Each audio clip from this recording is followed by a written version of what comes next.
My name is Muxin Li. I'm a postdoc at Bocconi University. I'm interested in industrial organization, and I have been focusing on digital market and competition policy. So the lecture I'm giving is about recent evidence on competition in digital market. In past years, there's rapid development of information technology, and digital market and platform has become a critical component of daily life. Indeed, it's now really hard to imagine a world without digital platforms. Each day, we rely on Amazon to do online shopping. We interact and post with our close friends and colleagues on social media like Facebook, Instagram, LinkedIn. And by the end of the day, we probably just relax by watching a movie on Netflix or check the video uploaded by the YouTuber we follow. So all those companies belongs to digital platforms. On the one hand, we enjoy the convenience brought by those big companies, but on the other hand, some practice of the company also generate antitrust concerns. So in lecture, I'm checking and introduce a regulation that was recently introduced by the European Commission, that is Digital Markets Act, or we call it DMA. This is a regulation with the scope of big digital platforms, or so-called gatekeeper, which are large digital platforms that hold dominant position in its industry and has a significant impact on the business that rely on them. Basically, the regulation covers all the big companies that we frequently use, including Apple, Amazon, Alphabet, Microsoft, TikTok, LinkedIn, and so on. So this is a very important regulation, but the implementation of the regulation is quite recent. In this regulation, the EC is the first time clarify the obligation of the big company.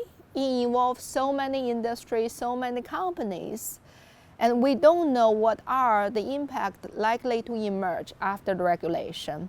In the lecture, I focus on two aspects addressed in the DMA. One is competition and defaults in online search. So in this first part, we investigate a basic but fundamental question, that is, what is the role of default in mobile search? So this is a very important question because the answer to the question directly affects what is the type of regulatory approach we should do regarding the online search market. It's useful to think about two extremes. If users are rational, we usually use Google because Google have a high quality service. They have a better algorithm.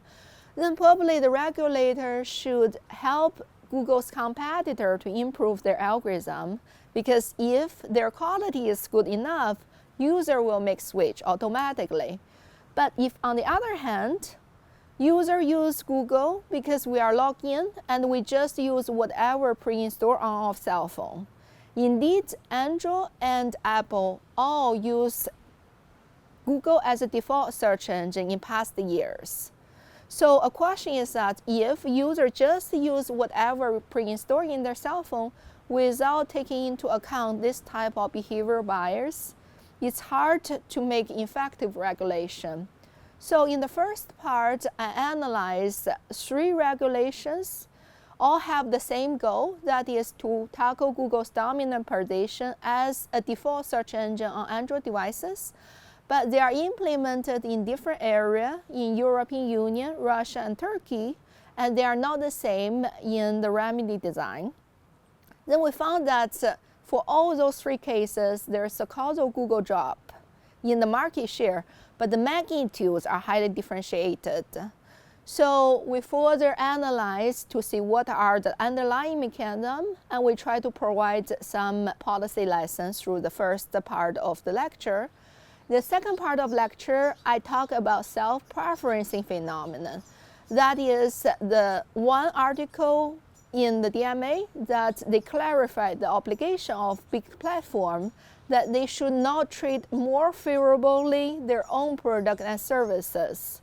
This involves all the digital platforms that offer recommendation system indexing like Google and Amazon.